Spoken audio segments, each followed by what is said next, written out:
भारत की सबसे 5 ताकतवर ऋषि।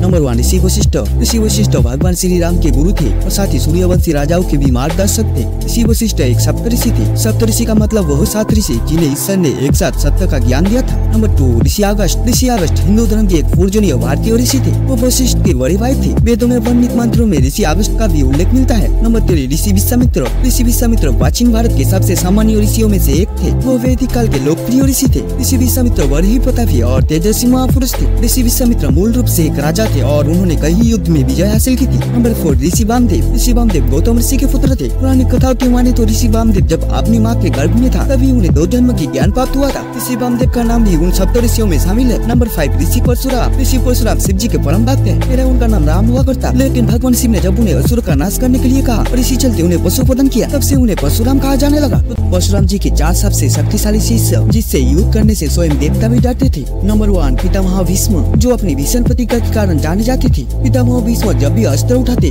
तब उससे युद्ध करने वाले की रूह कांप जाती थी और पितामह भीष्म को इच्छा मृत्यु का भी वरदान प्राप्त था। परशुराम जी के दूसरे शिष्य थे कौरव और पांडव के गुरु द्रोणाचार्य। द्रोणाचार्य के बारे में कहा जाता है कि अगर वो अकेले बिना शस्त्र के युद्ध करते तो भी महाभारत युद्ध में पांडव की आधी सेना को अपने हाथों की बल पर मार सकते थे। अब बात करते हैं परशुराम जी के सबसे शक्तिशाली और प्रिय शिष्य की, जिसका नाम था कर्ण। कर्ण को बचपन से ही सूर्यदेव का आशीर्वाद प्राप्त था, जिससे उन्हें कवच और कुंडल भी प्राप्त हुआ था। और आखिर में बात करते हैं परशुराम जी के चौथे शिष्य की, जो खुद भगवान कल के अवतार होंगे। जी हाँ दोस्तों, धरती पर मौजूद 8 चिरंजीवियों में से भगवान परशुराम ही होंगे, भगवान विष्णु का अवतार कल्कि का गुरु। दोस्तों, क्या आपने कभी सोचा है कि जिन मुगलों ने भारत पर 300 सालों तक राज किया, उन्होंने कभी नेपाल को क्यों नहीं अपना गुलाम बना पाया? दरअसल मुगल शासकों के लिए नेपाल को हराना मुश्किल ही नहीं बल्कि नामुमकिन था। ऐसा कहने का मुख्य 3 वजह है। पहला कारण है नेपाल का भौगोलिक रूप। चारों तरफ पर्वतों से घिरा नेपाल दुनिया का सबसे बड़ा 10 पर्वतों में से 8 यही स्थित है और पर्वतों से होते हुए नेपाल पर फतेह हासिल करना मुगल शासकों के लिए बहुत ही मुश्किल था, क्योंकि मुगल शासकों का मुख्य ताकत था हाथी, घोड़े और ऊंट, और इन सभी प्राणी पर्वतों पर चढ़ाई नहीं कर सकते हैं। नंबर 2 मुगल साम्राज्य और नेपाल के हमले। अगर मान लिया जाए कि मुगल शासकों ने नेपाल को अपने कब्जे में कर लिया, लेकिन फिर भी नेपाल पर शासन करना मुगलों के लिए मुश्किल था, क्योंकि उस वक्त नेपाल पर अलग अलग कबीले रहते थे, जिस कारण अगर कोई कबीला मुगलों के खिलाफ विद्रोह करता तो मुगल सैनिक तक तुरंत खबर नहीं पहुँचती, जिस कारण सहायता न मिलने के कारण मुगल सैनिक मारे जाते। तीसरा कारण था व्यापार और घाटे का सौदा। अगर कोई राजा किसी राज्य आक्रमण करता है तो इसकी 2 वजह है, एक पैसा और दूसरा अपने साम्राज्य को विस्तार करना। लेकिन मुगल अगर नेपाल पर कब्जा करते तो इन पहाड़ी इलाकों में चढ़ाई करने के लिए बहुत सी सेनाओं को भेजना पड़ता और इन सेनाओं के पीछे जितना खर्चा होता उतना तो शायद पूरे नेपाल में नहीं मिलता।